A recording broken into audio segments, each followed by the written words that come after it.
ইনশাআল্লাহ বাংলাদেশের সমস্ত ওলামায়ে কেরাম ঐক্য হয়ে চলবে।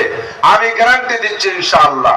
সারা বাংলাদেশ আমি ঘুরে আসছি, সর্বদলের রাজনীতিবিদদের সাথে আমার প্রতিদিন প্রত্যেকটা দলের রাজনীতিবিদদের সাথে আমার স্টেজে সাক্ষাৎ হয়।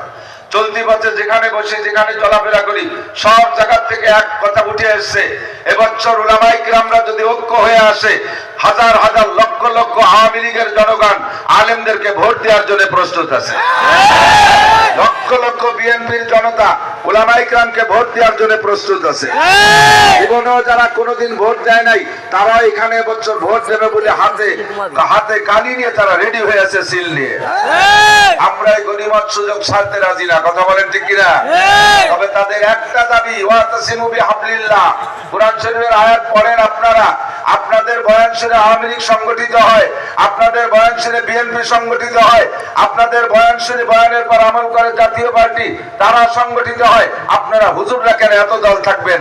আমরা এই প্রশ্নের জবাব আর দিতে রাজি না, কথা বলেন। একটা প্রশ্নের জবাব, এই প্রশ্নের জবাব এক কথায় দেব, আমাদের বাংলাদেশের ওলামায়ে কেরামদের ভিতরে কোনো বিক্ষিপ্ততা থাকবে না।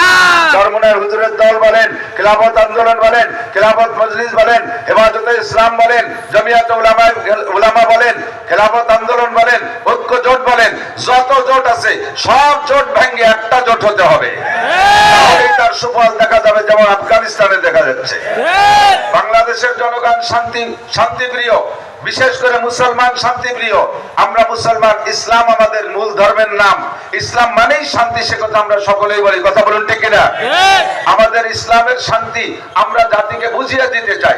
আল্লাহ পাক রব্বুল আলামিন বলেন, জগতের সব মানুষ শান্তি চায়, সব মানুষ শান্তি চায়, অশান্তি কেউ চায় না। যারা বলেন চান অশান্তি, কোনো কেউ অশান্তি চায় না। তবে শান্তি কোথায় পাবে? শান্তির স্লোগান সব দল দেয়, সকলে শান্তির স্লোগান দিতে দিতে দিতে দিতে এখন হাঁপায় গেছে। সবার শান্তির স্লোগান দিতে দিতে এখন সেই শান্তির স্লোগানের পর সকলের অনাস্থা এসে গেছে। কারণ যে সকল নেতাদের পিছনে তারা স্লোগান দিয়েছে শান্তির পতাকা উড়াইয়া, তারা সচক্ষে দেখতেছে যাদের পিছনে স্লোগান দিয়েছে শান্তির জন্য, স্বয়ং তারাই অশান্তিতে এখন রমজানের আগে ইতিকাফ করতেছে। ঠিক না? সব দল, এ দল ও দল সে দল, কোন এক দলকে টার্গেট করার দরকার নেই। বিগত দেখেছি, ফখরুদ্দিন সাহেবের আমল আমরা দেখেছি, সে সময় সব দলকে রমজানের আগেই জেলখানায় ইতিকাফে বসাই দিয়েছিল ফখরুদ্দিন সাহেব, ঠিক না? সে সময় তাদের পিছনে আমরা স্লোগান দিছি, বোতল ভাইকে দিলে ভোট শান্তি পাবে দেশের লোক, এ স্লোগান দিছি না?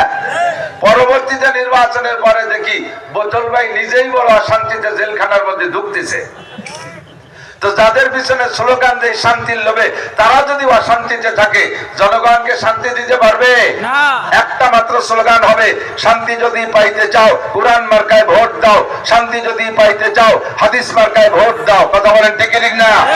স্লোগানকে দেওয়া যাবে, শান্তি যদি পাইতে চাও কুরআন মার্কায় ভোট দাও, কুরআন মার্কায় ভোট দাও, শান্তি যদি পেতে চাও, শান্তি যদি পাইতে চাও হাদিস মার্কায় ভোট দাও, কুরআন মার্কায় ভোট দাও, শান্তি যদি হাদিস মার্কায় ভোট দাও, শান্তি যদি পেতে চাও। শান্তির একমাত্র পথ কুরআন আর হাদিস, এই দুইটা মার্কা, বিকল্প কোনো মার্কায় জগতে শান্তি নাই। প্রমাণ করে দেখাবো ইনশাআল্লাহ, চোখে আঙ্গুল দিয়া।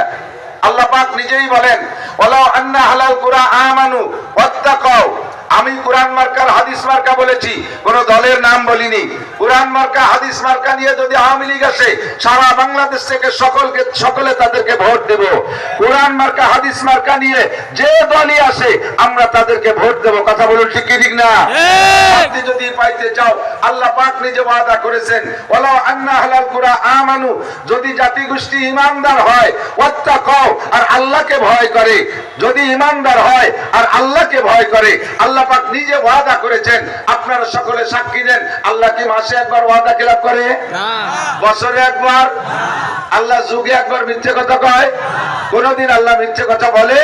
আল্লাহ নিজেই বলেন, ইন্নাল্লাহা লা ইউখলিফুল মিয়াদ, আমি আল্লাহ ওয়াদা খেলাপ করি না। আমি বলেছি শান্তি দেব।